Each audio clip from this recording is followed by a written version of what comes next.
So now I'm going to be talking about how to find mentions using mention.com. Now again, Mention is great, but it's not free. You can get a 14-day free trial. I strongly suggest you check it out just because it's very powerful. It not only tracks unlinked mentions, but it tracks social activity.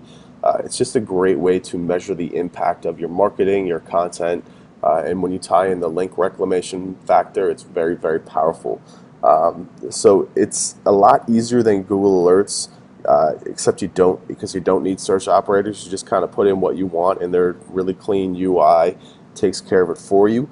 Make sure that you set advanced options and set negative keywords so you're not picking up the wrong or extra mentions. It's very important. You don't want to be picking up, Ryan Stewart is a very common name.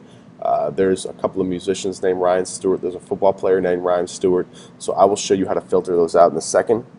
And then make sure you're sending all opportunities and updates to the outreach manager's email. So all they have to do is check their email and they'll see the mentions coming in. And if they see something that is an opportunity, then they can just ping them. So let's jump over to mention.com right now and take a look. Wrong browser. Okay. So this is the mention.com UI again. So what it does is you can track a number. This is a client, Axiom Learning. This is me. I'm tracking my name and my mention in here. All we got to do, if you want to create a new alert, just click this button down here. Very easy. Your company, your whatever it is. I'm actually maxed out. I don't have a ton, but all you're going to do here is you can see the mention must contain any of these keywords. You can add Webris, Ryan Stewart. Again, I'm maxed out, but I mean, you can just see how it goes here. You can add more keywords and add none of these keywords. So we will exclude all mentions containing any of the following keywords. So I would exclude things like, if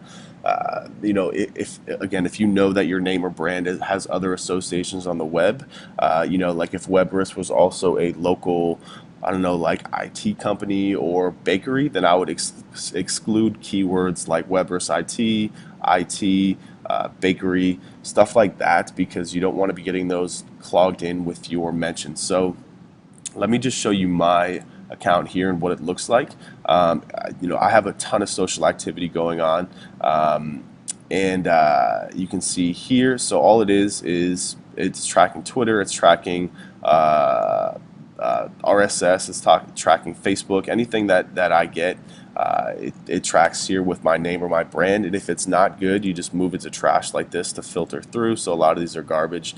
It's interesting to see, but for what we're looking for, they're not overly important. What we're looking for really are bareback gay porn, awesome, are these little RSS icons, because these are the web mentions that are pulling from RSS feeds on blogs.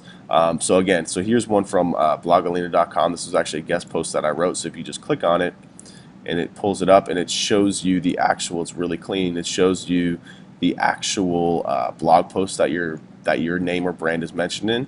This one actually has a link because I know it because I wrote for this. If it didn't, then I could go ahead and send them an email. I actually found one before that's an unmentioned one. So this is from maxburst.com. So let me show you what an unlinked mention looks like. So you can come here and you can say here, in a recent article, Ryan Stewart, the owner and founder of Webris. So look at this here. This is perfect. My name and brand are mentioned here, and look at, there's no link to my site. So what I'm going to do is I'm actually going to send this guy an email, and I'm going to ask him to include a link, and I'm going to show you how to do that and show you how to pitch them in the next video. So this is how to use mention to track branded and unbranded, or branded and name mentions that you're not being linked in. Again, it takes some time to go through here and clean these up, just to delete these and also to set the negative keywords. And as time goes on, you will definitely understand, what keywords are driving value and which ones aren't. So you can just keep adding negative keywords to the list. Excuse me. And over time, what's going to happen is this is going to be a very clean feed, and you're only going to be getting the right mentions. And again, you don't have to put Twitter in here if you're only doing this for link building. I do this for social as well. You don't have to put Twitter. You can just have RSS feeds pushed through here, so you will only pull through blogs and news mentions. and not social as well. So if you only want to do this for link building, you can really clean this up. But again, so this is how to use mention.com to track branded mentions with no links.